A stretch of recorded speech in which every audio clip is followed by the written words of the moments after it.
Right, we're rolling.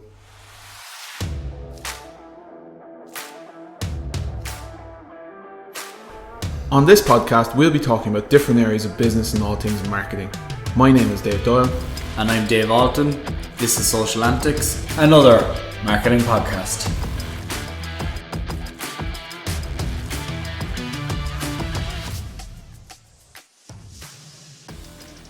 Hey everyone, welcome back to another episode of Social Antics, another marketing podcast. Week 19, or episode 19 I should say. There's been a few breaks here and there. How are you, Dave? Not too bad, fine, flying it.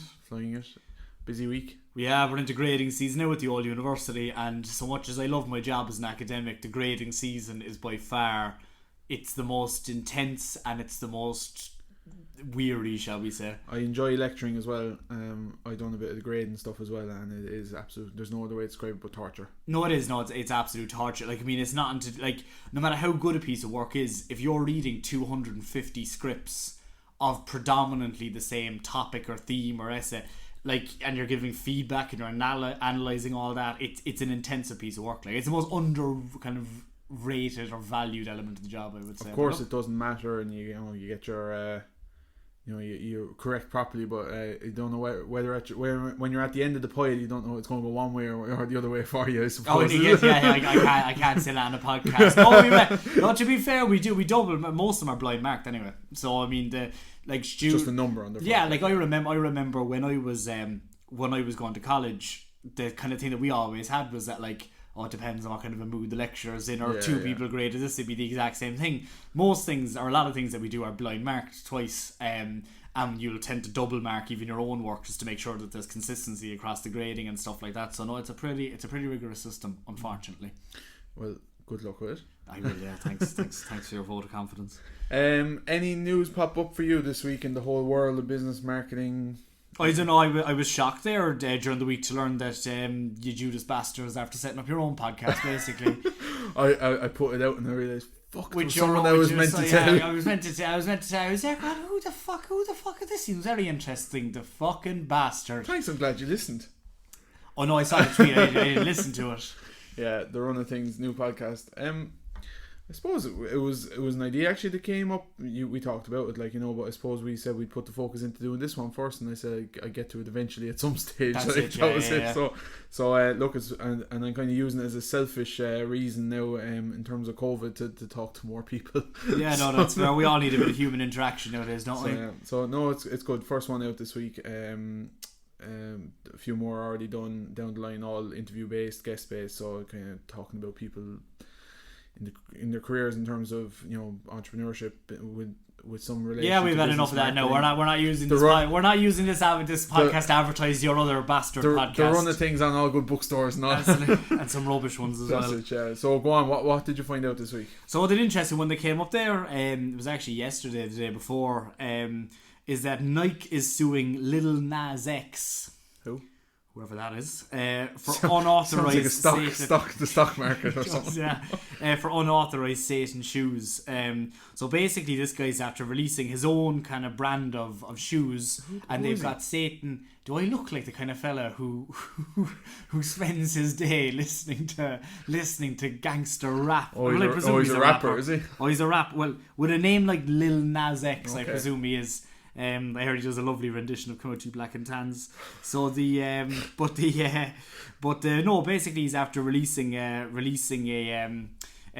new shoe, and it's basically branded with kind of satanic kind of symbolism. So it's got the inverted pyramid. There's apparently a vial of blood in the sole of each of the shoes, and so apparently this is brought about by a company called MSHCF. I don't know what that actually stands for, but they've basically been kind of renowned for kind of guerrilla marketing, just taking brands without getting their permission and then kind of launching products, and it kind of gives them a bit of reputation within the market. So a number of years ago they launched what was kind of became known as the Jesus shoes, which are a pair of white Nike Air Max 97s with custom stitching and 60 cc's of water from the River Jordan. So Nike had no problem with that, but they're drawing the line at the satanic rituals, basically. So they're basically suing these guys. But like, it's so hard, like, because nowadays, like, I suppose when you get clothing brand, like, it's so easy to go on a smaller level, like, to go and personalized, like, even I was involved in the gym there, like, before COVID, and we got kind of a couple of branded, t-shirts and stuff like that, but they were Adidas tops. Like, there's no way Adidas get permission for, that kind of stuff. So obviously this guy is on a bit of a bigger level, like, so it's going to get a bit more of a traction, but there's nothing to say anyone can go out and do that to Nike. So it happened. Like, I've seen guys, and you'd see it a lot with kind of I do a lot of my research on sports and stuff like that. A lot of football fans would get their own memorabilia made up, and they'd kind of change or manipulate the logo or whatever the story was.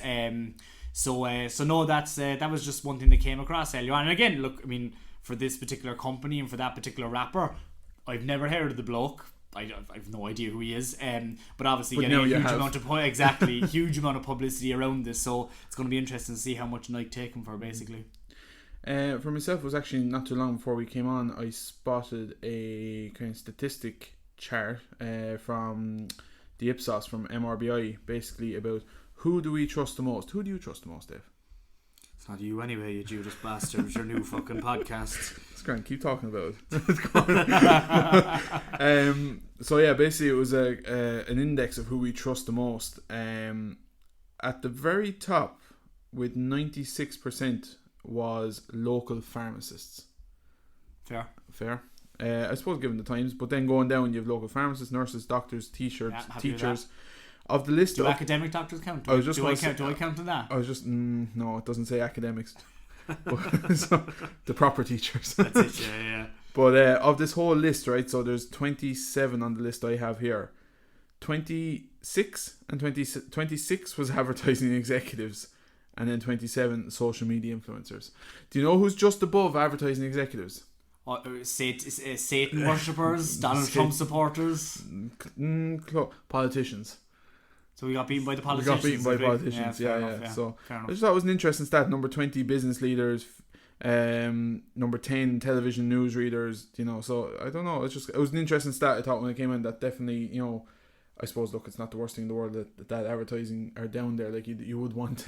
People aren't as gullible as we think they are. Like in terms of. But in the middle of about number 12 is ordinary person in the street. Oh, they're number 12. Yeah, it's actually rank. We'll share it on our story. I'm telling you, if there's one person that I do not trust, it's the ordinary person in the street. Joe Soap. Not a whole Joe Soap. Joe Soap hasn't a clue what's going on. But they're actually really good stats. Them the MRBA. Like I think a lot of marketers kind of live off those stats. Oh, they are. No, they're great. The only thing that I'd say about them is that having influencers in there is a bit of a cop out. I think, because one. What is an influencer? Like, I mean, I would argue that your doctor, like, I mean, if you've got Tony Holohan, for example, going out, like, he's a doctor, and he's going out, or Dr. Ronan Glynn, and they're going out and telling people about COVID. Forget about the current situation that we're in, there's obviously a bit of mistrust there, but typically speaking, if a doctor says something about something that's going on, they are an influencer, they are an opinion leader in their area, so therefore they are going to be trusted. Similar there was the thing about the I don't think they fall into social media influencers though. This would be particularly social media influencers who obviously are. But what's the difference? Is Ronan Glynn not a social media influencer if he's tweeting about the pandemic and what we should do and the way that we should behave? He is I mean, if they want to categorize that as like your typical fitness, fashion, gaming influencer, then I would say fair enough. But then it's what do you trust them about as well? Like, I mean, if you do I trust an influencer to tell me about the vaccine? In terms of a gaming influencer, obviously I don't, because I'm not an idiot. But would I trust a gaming influencer to inform me on gaming? Yes. I probably would. Like, so it's like it's a kind of it's a stupid survey in many ways, because there's context is removed. Like if you take the Weatherman, for example, which is in there as well. Where did the Weatherman come in? Weather is, where is it gone? Weather 6-7. Just after Neffet and before the Gardaí. 7. So it's before. so it's just after Neffet, right? If you give me the choice of who I trust about the weather, the weatherman is going to be pretty high up that list. They're even going to be ahead of the local pharmacist, who is very, very top of that list, because they're talking about the fucking weather. Makes so sense. I like Ipsos MRBI. They're a great organisation. They do lots of really good work, but that's a stupid bloody survey as far as I'm concerned. That makes no sense whatsoever because context is removed. We'll give it a share up on stories. Give us a shout there. What else came across your path this week? So just one that I suppose just to maybe get into a bit of a conversation. So Bob Hoffman, it was an article that I saw on, I think it was Marketing Week that I came across this article, but Bob Hoffman is basically known as the kind of ad contrarian within the kind of advertising industry. And he basically kind of said that the most healthy mindset for any marketer working in industry today is skepticism. He said that, and this is quote unquote, "We're living in a fantasy land. Being a skeptic makes you a better marketer." He said when he was talking about the Festival of Marketing, I think he was talking at, it's a fantasy land where consumers want to have a deeper relationship with brands and invite them into their lives. That Hoffman stress just isn't true. He said, "I'm sorry, they just don't care that much. Most people are perfectly satisfied with having the shallowest of connection with us as marketers. Brand loyalty is a myth born of consumer habits and convenience. Equally, there's a huge difference between brand acceptability and brand love. Most of your customers don't love you and they never will." And you know what, to be honest with you, it was a little bit refreshing because we hear a lot of this stuff coming out now about, you know, brand community and, you know, people engaging with your brand and building a community around your you're using influencers and people respect your brand. 9 times out of 10 it is absolute bullshit. If your brand went bust in the morning, it wouldn't really change people's lives at all. So I think it's a bit too far to the left, because I mean there is evidence out there of communities being built around particular brands and people having an affiliation with certain brands. But that being said, I think it's on the minor scale, and I think when you speak to most people about, like, you know, building a brand community, in a lot of cases you're engaging in an exercise in nonsense, really. I think when it comes to community, it's kind of mixed. So, like, when I think of, like, you know, building a community, it was probably more prevalent a couple of years ago in terms of when you looked at the Facebook groups and all this kind of stuff, and you had real conversations going around particular topics. They're not brands though, they're topics. No, but they're topics. But some brands had these groups, you know, or whatever, or utilised them. That was fine. You still have those nowadays, but it's for specific audiences, age range, probably more older audiences, still using those Facebook groups. I think there is a community, kind of a community is probably a big word, but there is definitely a kind of a loyalty to be built up among people, but I think it's more on an individual basis. I think when you look at some brands that definitely have that community spirit, now I'm going to say Irish brands, like you would have Gym Plus Coffee or you would have the Happy Pear, but the reason why I think they have a community would be the fact is the Happy Pear lads would have swims every morning down at the beach. The lads from Gym Plus Coffee do the hikes up the mountains, you know, and make a day of it. You can transfer literally physical people from online into actual events, and that to me is definitely a community. Whether it's, you know, take even some, like, you know, Republic Work in Cork, like, you know, they have a fan base online, people following them, that transfers into a networking group of the same kind of people you're starting to see inside the room for networking events. That to me is the definition of brand community to me. So I agree with you, and I think, to be fair, when he was probably articulating this, he was probably talking more about international brands. I do think that people do have an affinity with local brands. That is 90% because they are local, and all the other brand antecedents come from that authenticity and the people involved and so on and so forth. So I think with local brands, I think absolutely, I think there is a loyalty there. And we all know that's in our Joe. If you, like, everyone has their own favourite local pub, or Joe, they have this reciprocity. When you look at the national brands, that's when it crosses into there is a community. Like, you take Apple, right? There is a community of Apple lovers. No, there's a cult. But there's a cult. There's a cult of Apple lovers, right? You holding the iPhone, I'd say there, are you? Yeah, but I'm not part of the cult. And listen to Mr. Rickman. I'm doing this because of convenience. But the thing is, are we getting into a group and going down to buy the new iPhone together? No, we're not. It's an individual thing. So can you count that as a community in the sense of that word? If that makes sense. Well, no, I don't think so. A community is a collection of individuals. Well, to me, there is a bond between those people. A collection of individuals that don't have any relationship with each other doesn't make any sense. Yeah, so that's where I think kind of community is kind of, yes, a lot of brands are setting out to create a community, but I think they kind of have to look at go focus more on the brand loyalty. Yeah, but I think it's good to call this bullshit out as well, though, because there is a lot of. But that's what I'm saying. What part of that is bullshit to you? The fact if you take Apple, you mentioned Apple there, right? You mentioned the biggest brand in the world as your example, and you mentioned local brands. Take local brands out and take the biggest brand in the world out of it. Name 5 other brands in the world who have what you would define as a community. That's as people actually get together on the back of what they do. What's your definition of community? You put me on the spot here now. So you can't. I'm just trying to think of. My point is that there isn't, but yet if you look at every TED Talk or you look at every marketing conference over the last probably 15 years, the big thing is always building a community online. And it's like it's thrown out there as a very, very flippant thing that it's very, very easy to build this community online. Just because you've got a lot of followers doesn't mean that there's a community associated with that and that there's a real loyalty associated with your product. And as far as I'm concerned, with the majority of the consumers, they're not brand loyal. They will happily watch your brand die on the side of a street if there is a better alternative comes along. You can even see, even if you think the daily brands that you use every day, Just Eat, Deliveroo, and Uber Eats. They're not loyal to the brand. I go between each of those brands very, very regularly. Uber Free now go between those brands very, very regularly, between what's more convenient at any particular moment in time. If you look at McDonald's, Burger King, do I differentiate between these? I don't, and I think one you come across first on the street. Exactly. So I think in a lot of these situations there is a lot to be said for the convenience of choice, and again there is the intention to purchase and all of those. I'm not saying that marketing tactics are null and void here. I'm saying that by dressing marketing up in this very, very kind of nonchalant idea of community is in a lot of cases probably horseshit.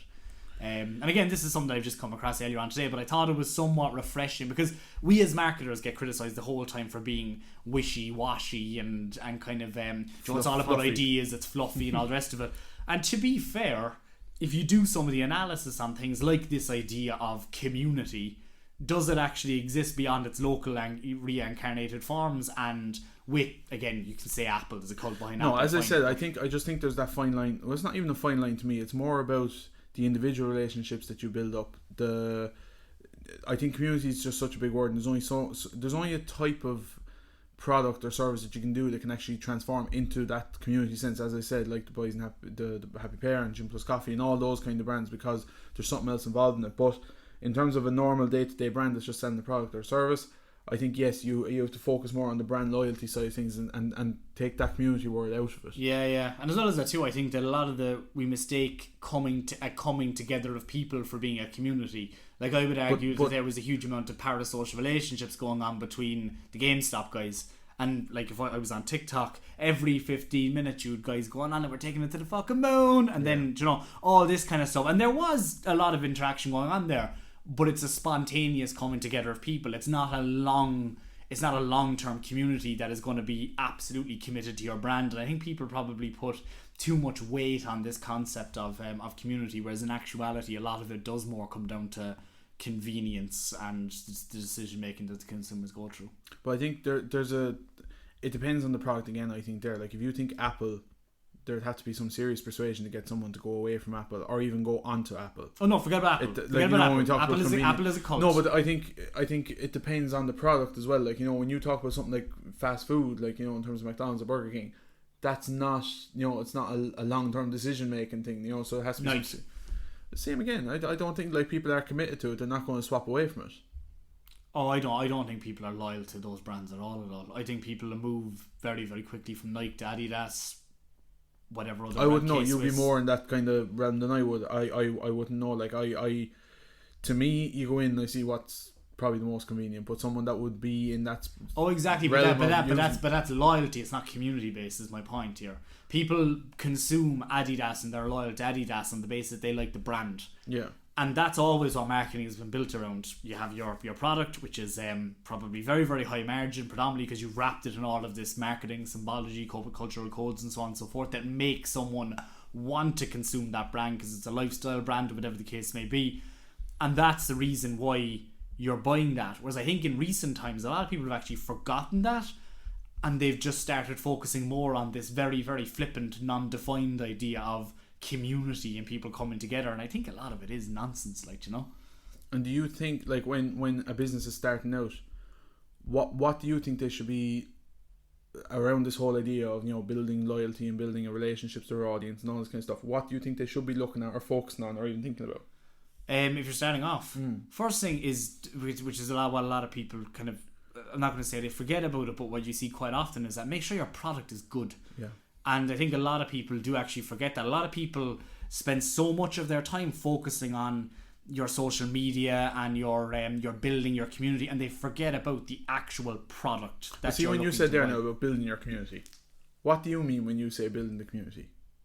What do I say? What do you mean by that? When you just said they focus on building a community, but how can you build a community? In their heads, it's a community because they're saying they're getting followers in and they're getting like loyal customers. That's not a community. That's people using your product, individuals using your product. Okay. Doesn't mean it's a community. Okay. And I think again, this is not to diminish the idea of brand loyalty or a group of people being loyal to a brand. That's not what this is. My point is that if you look at a lot of the TED Talks, a lot of the conferences, a lot of your keynote speakers over the last 10 years, one of the things that people keep on hammering home in these social media talks is this concept of building community. But in actuality, there is very, very few examples out there of when this happens in practice. Beyond, and again, there are some good examples. Apple is an example. They do have a community. They have, like, the Apple Store is basically a town hall, for want of a better word, of kind of the Appleites coming together. I think I just made that up, but anyway, we'll check that in the dictionary. Yeah, we'll check that in the dictionary. But as I said, I don't know if that, to me, that's not a community. That's just individual people coming to a place to buy a product.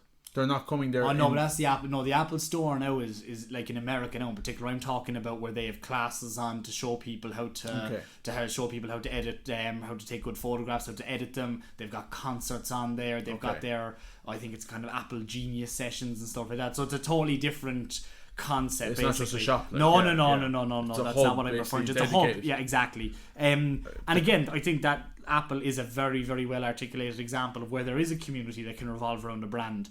But when you have everyone talking about this idea of building a community outside, again, local brands, I think there is absolutely a case for that. Local breweries, distilleries, pubs, food producers. You mentioned Gym Plus Coffee. Really, really good examples of people who actually bring people together, I suppose, through an experiential, through marketing experiences. But when it comes to international brands or even national brands, is there a community that is following these people that have a linking value or that have something in common and they are really going to back this brand to the hilt? I really don't think that there is. Even some of the biggest Irish brand, Guinness doesn't have a community. Guinness is a lot of people drinking together and they happen to be drinking Guinness, and there's a loyalty towards Guinness because it is the international Irish brand owned by Diageo, which isn't Irish, but anyway. Well, we know, but they don't get together and say, "Come on, we're going down to drink Guinness tonight." Yeah, and even like you had, and they try, and you know what they tried to? They tried to do that with Arthur's Day, and it was anarchy. It was the opposite of supporting the brand, because you would basically Guinness and then riots underneath it, or you people drinking whatever, stripping off in the middle of Temple Bar, or smashing glasses. So like that's the opposite of a community. If you think of a community as something that comes together, has a bond, has a shared experience, and supports a brand implicitly. That's not what that was. So again, I just think, again, the point here is more on rhetoric than anything else, and rhetoric that annoys me more so than anything else, and clearly this fella. That again, the term community is just thrown around quite a lot, and it ignores some of the more fundamental things that we do as marketers. In terms of building community, you found something this week that's kind of building a community, probably that's going to cause a bit of controversy in terms of was it Facebook? Well, was it Instagram or? Oh, they're at it again, yeah. So Instagram launched this week that they're developing an Instagram platform for under 13s. Because if there's a period in people's lives where they're a little bit confused and they're growing up and they're a little bit self-conscious, you throw them on the bonfire that is social media. And not any social media, but the perfect platform. The perfect platform, which is all about sharing filtered content of your perfect lives, and then looking at models and I'm not going to go over it again because like the listeners are absolutely sick of me talking about it, but the amount of research out there showing a direct correlation between social media use and disengagement from teenagers, which ultimately results in loneliness, disengagement, and in often cases self-harm, and in some cases suicide, is absolutely, it's there in spades in terms of the research that's there. Facebook have done nothing to combat that issue, and now all of a sudden they think that they have the right to go and set up a platform for under 13s. It is absolutely incredulous, and we know why they're doing it. They want to get them hooked on the platform early on. Get the drug in. Exactly, that's exactly what it is. Get them the dopamine hit so they become addicted to it. But this is not the first time they've tried this. Like, they did release Messenger for kids. That was a couple of years ago. Yeah, and even with Messenger for kids was terrible, but at least there was parental control over. I can contact my parents, I can contact these but surely people. there has to be some sort of parental controls over this now as well. Yeah, I know, but if it's a social media feed, I know you can't control it too much. You can't control the feed. So how are you going to control, like, even if you follow the most innocent, if you follow your friend group and your friend group is posting up them having a great time and you're not, that's going to impact upon kids. So, like, this idea that, like, I hope it's blocked for a starter, because, like, all the evidence out there suggests that these platforms are absolutely terrible for people's mental health, people's well-being, societal functioning, all the political stuff, all of that kind of stuff, and that's only tipping the iceberg and not really going into any of these in any detail. And you're then going to apply that to adolescents or people just coming into their teenage years is absolutely sickening, to be honest with you. I hope it's blocked. Yeah, there has to be serious controls going in there, because, as you said, like, you know, you're opening it up to the public. No matter what, once the public gets a keyboard in front of them, there's damage going to be caused somewhere. Like, yeah, 100%. And even the stuff that came out there, we don't allow any consumer under the age of 13 on Instagram. What? Because a 13-year-old has never lied about their age, kind of a thing. Like, do you know what I mean? It's like they're being very. Everyone knows this is going on, and Facebook are just being incredibly naive. And even in their brand communications, in terms of the launch of it, it was just very, very. I thought it was very naive. I thought it was a bit sickening, to be honest, with this idea that we're going to build in privacy platforms and we're going to do this and we're going to do that. Why don't you focus on fixing your own fucking platform first before you start building one for the kids? Like, do you know what I mean? It actually reminded me there was a tweet went out during the week from we both got tagged in it by Helen Courtney Power, that Thierry Henry put out, that basically he was going to remove himself from social media until the people in power are able to regulate their platforms with the same vigour and ferocity that they currently do when you infringe copyright. So basically he's taking himself off social media due to abuse, basically. And basically we got tagged in it with the question, you know, are other people going to follow suit? Are celebrities going to go down this road? No, they won't. Like, there's too much money involved. That's exactly what I said. Like, you know, they're not going to rock the boat. You, as I said on the question, it was on LinkedIn, you will have the celebs, we'll say, you know, going back to those, you know, the new age celebs of, you know, the social influencers and all these people that just happen to have a huge following on social media, not really your traditional celebrity going back, like, you know, they will follow because it'll be trendy to follow it. But then the thing is, something will happen tomorrow and they'll be jumping on that bandwagon. And we talked all about, you know, woke marketing and all this kind of stuff, and hopping on the bandwagons of something happening just for it to be trendy. That's what will happen, like, you know. Of course, but even apparently it's been happening already. Now, I haven't been spending a huge amount of time on, but Clubhouse is meant to be a complete cesspit for people coming on and castigating people in front of large audiences. Very, very, Joe, the kind of thing that you wouldn't say at a conference, which was sponsored, we'll say, but you will say it in a kind of in an open forum on Clubhouse where people have no right of reply. There's very little moderation that goes on, and people are almost hearing, oh, did he said that about you on Clubhouse in terms of how you or whatever the case may be. So again, very, very, it's becoming even more Wild West than it already was. And you've got a big thing now at the moment as well, which isn't just about celebrity. Cancel culture is a huge thing at the moment, where people are a bit offended by something that someone says, and then they say, boycott. We're going after this person. And it doesn't matter if this person has done incredible work for their full career, and over 48 hours, 72 hours, their whole career is decimated on the basis that that a group of social media followers don't like this particular person. A lot of them probably anonymous. Yeah. No, as I said, I think that it'll be kind of become trendy. You'll see for a little while people might start jumping off social media, but the thing is, an hour later they're going to be bored and they're going to be back on it. I'm fed up of seeing that. I took a break there for a couple of days. No, you fucking didn't.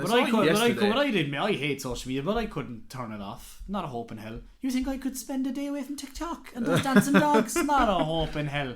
Have you been using Clubhouse or kind of dipping in and out of it? Dipping in and out of it, just listening to things and stuff like that. And look, it's fine. Like, it's good. I've started noticing a bit more of the spaces on Twitter popping up at the top. I've noticed one or two. I haven't actually looked at it yet, but I've seen it kind of pop up. I went into one or two. You're basically just in the conference, but then it gets to the stage where 3 or 4 people just start talking over. You know, a couple of them, you can go in. You can basically request to be a host or speaker. Yeah. And so you go in, you see there's 3 or 4 people kind of highlighted as a host or whatever. They're just talking over each other. So I haven't come across one from the start yet. So I'm kind of jumping in halfway, having a clue what they're talking about. I'm kind of seeing like it's a bit of a free for all, so I'd like to see one that's kind of professionally done from the start to see how it actually works. See, I'm wondering, and this actually filters into a different story that I actually have, which is going to discuss later on. But this is where we planned it. But it's worse, exactly. Yeah. But basically, there was something that came out there during the week. There was I think it was the VP of the Central Bank of Ireland, and basically said that there could be €5 billion unleashed into the Irish economy from savings accumulated by households during the pandemic once the impact of the virus starts to subside. Now, I'm wondering, like, even when I was on Clubhouse and I was listening to it, and even I've listened to a lot more podcasts than I would have been traditionally. And good this week. I didn't fucking listen to yours anyway. I saw one look and I said, right, I listened to him enough, forget about it. That was the only reason I don't stop talking to you each week. That's it, yeah. But are people actually going? Is there going to be a period whereby people actually disengage in the same way that there was a massive ramp up of people like listen to podcasts and stuff like that? Are people going to disengage for a period? I'm not saying it's going to be sustained, but a period whereby I've been on Zoom meetings for the last year and a half. I don't want to be going on to like a big Zoom meeting on Clubhouse, which is essentially what what effectively is, or like online conferences, online training. A lot of people have invested a huge amount in those online kind of things, events, and people going to be keep on doing. Like, I would be a big advocate of, you take where I'm working out at university, or if you take any of my clients, I would absolutely be looking for more meetings to happen online than I would have traditionally. Not all of them, just some of the more time. Kind of huge amount of time. And it's good for guest lectures and stuff like that. We spoke about that, but like every opportunity that I get, I am meeting people in person, and I don't want to listen to I don't want to listen to people over a microphone, because that's what we've been doing for the past year and a half. And I'm wondering, is there going to be that massive disconnect when you take people wanting to detox, one, and then secondly having this kind of ancillary expenditure there to spend on, extra nights out, going to the cinema, doing whatever. I think people are going to go out. I think the majority of people will want to get back into some sort of normality of the office, of seeing each other. I think it depends on your personal situations. Like, you think of people with a young family at home, of course it's going to suit them better to be someone at home, less childcare costs, less transport costs in terms of the car being used back and forth to schools, I don't know about all that. This kind of stuff. I felt so. I was in a meeting there now last week, and it was an intense business meeting, and there was a bit of effing and blinding going on because people were not happy with what was going on in the meeting, and all of a sudden this little head sort of appeared in the background, sort of dawdling in, and all of a sudden it was like, right, I was going to call your dad a prick, but I can't now because we're in the middle of a meeting. So I think and I get what you're saying, there is some advantages, and this blended work week I think will work for a lot of people, but I think when there's no choice, it's a big issue. I seen a thing during the week that was actually interesting. I can't remember what even the context was, but it was basically saying for years we had Skype, and out of nowhere a pandemic hits and Zoom is the biggest video conferencing kind of video meeting platform. Like, we've been talking about Skype. It was just interesting everything you said. I actually think Zoom could actually be in a bit of trouble, possibly. Why? When they go, because if you take the business model of Zoom, they've got video only. That's all they have. They've got nothing else. You compare that to Microsoft, you compare that to Google, and they have your Google Meet, but you've got all the other stuff associated with your Gmail, your Drive, and so on and so forth. Same with Microsoft, you've got your Teams, which is useless, but they've got Teams, Microsoft Word, and all the rest of it. And then even you've got Salesforce now, after taking on Slack, I think it is. Like, they're kind of a one-show pony, and I'm wondering, are you going to have a mass disengagement from people using that platform, and is that going to really, really hurt that company in a short period of time? And another twist on that, I suppose, is, right, you think about, I go to search something on the internet, I'll Google it. Zoom has kind of become the phrase of the pandemic in terms of video calls. So Zoom, like, in terms of their brand, that's it now. They've kind of almost reached that pinnacle in terms of brand that they're referred to in terms of this whole process of just calling someone over the internet. Oh yeah, 100%. Like people don't use like. Don't like go say Microsoft Teams you there, like, you know, or whatever. No, you don't. And like, I mean, some of them have been around for years. Like, I mean, Cisco WebEx. Yeah. I mean, their marketing people must be like, these guys have been around for 10 minutes. Who We've do been they around for think they are? years. Skype, very, very similar. Like, Skype isn't a bad brand, like, do you know what I mean? But Zoom, whatever they did with it, now I would also say as well, going back to what I was saying earlier on, their product is the best by a distance. Yeah. Like, the amount of times that I've gone onto MS Teams, it crashes.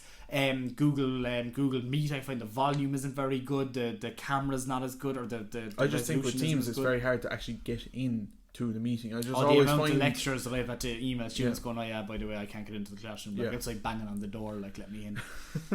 But no, I think it's I think going back to the original point that you were making about kind of podcasts and Clubhouse and stuff like that, I think that I think it's going to be very interesting to see how the market adjusts to people going back into more traditional modes of spending, clothes, retail, cinema, entertainment, alcohol consumption, all these kind of festivals, sports, all of these are going to get a massive bump. I actually heard someone saying that today when you said about alcohol consumption. Someone said, you know, they're talking about the pub or whatever, you know, going out, and they were like, no, don't miss it. What? They were like, I don't miss it. These people are stupid. but do you think? Idiots. But think about it, like, you know, in terms of friends, yeah, it is great to go out. But do you think less people will go out on a consistent level of every weekend, or will it become more of an event to go out? I'm generalising, not just talking about you. So speaking as a single Pringle myself at the moment, would I rather go out with real people and meet other people and have a bit of a crack and go to a number of different pubs, or sit in my bedroom by myself where I've been working for the last 8 hours sculling cans? If you had said to me a year ago that you are going to be spending your Saturday nights alone in front of a laptop sculling cans, I'm like, his life has gone down the Swanee somewhere along the line, like, do you know what I mean? But that's what's happening now, do you know what I mean? Like, so it's a different now. Social etiquette is going to totally change. Like, I mean, like, if you take the 20-year-old student, for example, given that they haven't been interacting with each other for the last whatever amount of time, like, are they going to go into their first nightclub and go up to the nearest guy or girl and start shove their tongue down their throat? Like, do you know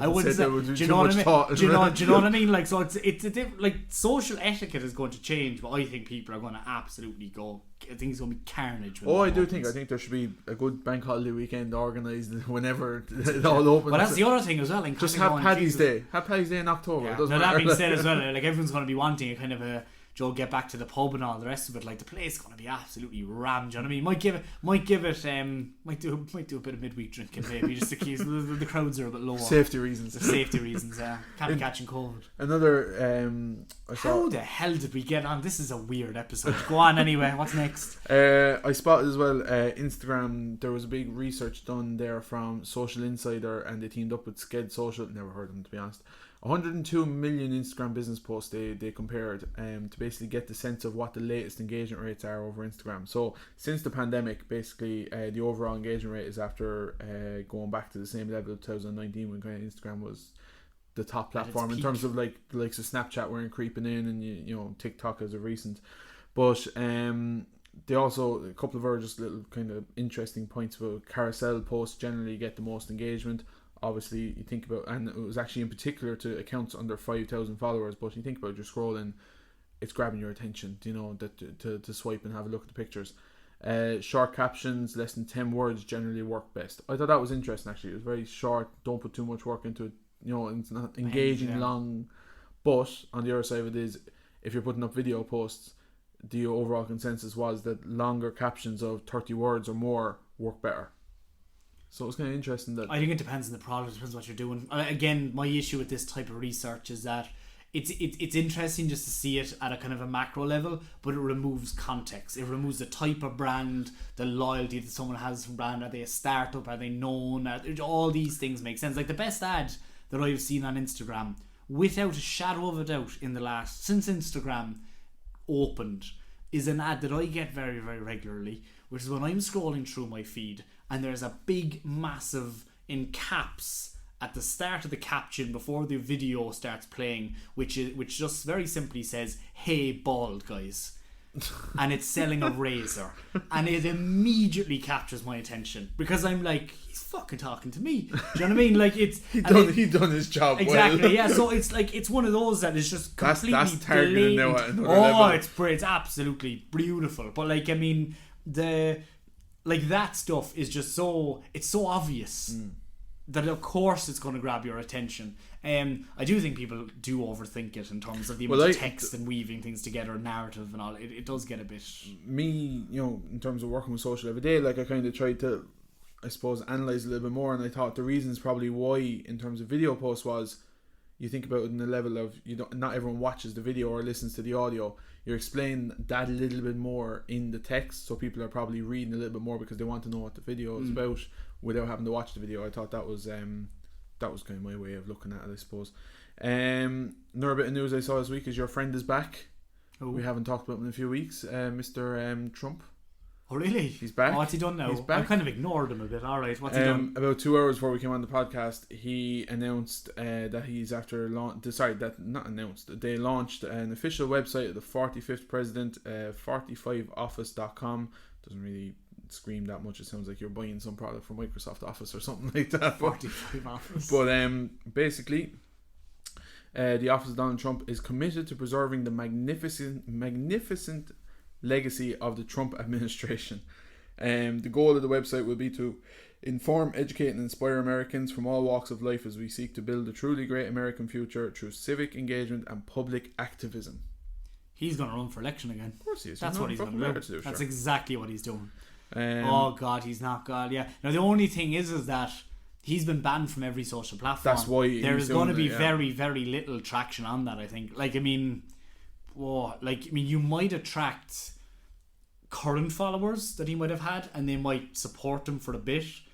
But is he going to attract a huge host of new followers? Given that he's excluded now, what's probably going to happen? He's going to end up getting a show on Fox News or something like that, probably. But that's one of the reasons why I brought it up was when you said there, is he going to get much traction or much following? In terms of websites in general, if you don't follow someone on social media, are you clicking through to their website constantly? Unless it's an e-commerce site and you're buying and stuff like that.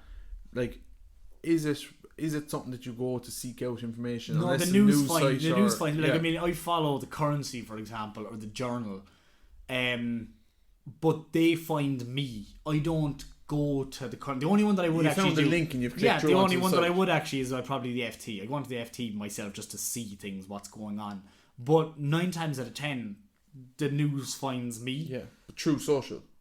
Oh yeah, 100%. Twitter mainly. I was just wondering, but anyway, they're shared on this. So also shared on the site is going to be biographies, and I thought this was interesting, as well as an account of Trump's record in office, including trade, taxes, energy regulations, immigration, and healthcare. I doubt it's going to be the full records now, really, is it? Like, it's not going to show everything. How's that wall going, Donald? But I said we might throw him in an email anyway, because apparently visitors to the site can schedule a request for him or Melania, the First Lady, to participate in events or request a greeting for special occasions. So we might send him an email and see can we get him on the show. We'll get him on the show. I think we should try for the absolute I will. crack I think and a half. Yeah, we'll send an email and we'll see if we get a response. We'll see if we get a response. Whatever you do, don't get. Oh no, he's not the president anymore. I was going to say don't ban us from America, but he can't. He's not the president. That's fine. That's get a bit of publicity. It'd be great for the ratings. Fantastic, yeah. I look forward to that email off my university going, you did what? You said what to him? What? No, that'll be the second email. Will be the follow-up. It'll be cancelled. Yeah, we don't want John. Any other news pop up for you this week? Not particularly. No, I mean it's something that came up, and it's just more of a comment than anything else. But again, it shows the lack of attention that has been paid to the amount of brands that are vertically integrating at the moment in terms of their own content. So you mentioned a number of weeks ago Joe Rogan and having the exclusive podcast on Spotify. Yeah. Spotify have followed up with that now, and they have made their move into live audio by acquiring sports talk app Locker Room and its maker Betty Labs. So again, they're doubling down on content. As far as they're concerned, we're going up against Apple Music realistically, and to a lesser extent SoundCloud and a few of the other ones that are their competitors, even though they're not really. And as far as they're concerned, the only way that we differentiate, we have a good product, but they have a good product as well. We need to differentiate on content, and I think the amount of what's stopping Nike, for example, coming out with a podcast and doing a deal with Spotify, exclusive night podcast. It comes up at the top of someone's feed every time they log into the browser for the first 2 months or something like that. I think there's going to be huge opportunities here for co-branding between Apple Music, Prime Video, Netflix, Disney Plus, and all the multinational brands. I think there's going to be a huge amount of partnerships and collaborations over the next kind of 2 years, because we can even see, like we said it before, there's been no innovation in social media advertising for basically the last kind of 5-10 years. Like, it's been Facebook advertising, Instagram advertising. It's kind of the same. Yeah, you've had advancements in social commerce and stuff like that, but in terms of raw brand building, the tools haven't really advanced that much, because obviously Instagram, Facebook, they have a monopoly. So this, I think, is a very, very unique way for brands to start positioning themselves very uniquely with these platforms. Exactly, yeah. New audience, new media. I think it's going to be very interesting. You said there about Spotify in terms of going on a bit of an ad at the top. That's one thing that'll actually annoy me about Spotify, because I love the whole the personalization of suggested for you. And generally, I actually think Spotify, Netflix, they get it right. You know, I think they do get it right, instead of feeding loads of ads. Netflix, but one thing I find bizarre actually about Disney in particular is Disney have no algorithm at all. Like, it's just the I same go on to Disney every time. Plus and it's just the same every time. It's bizarre the way that their algorithm isn't even remotely as powerful as Netflix.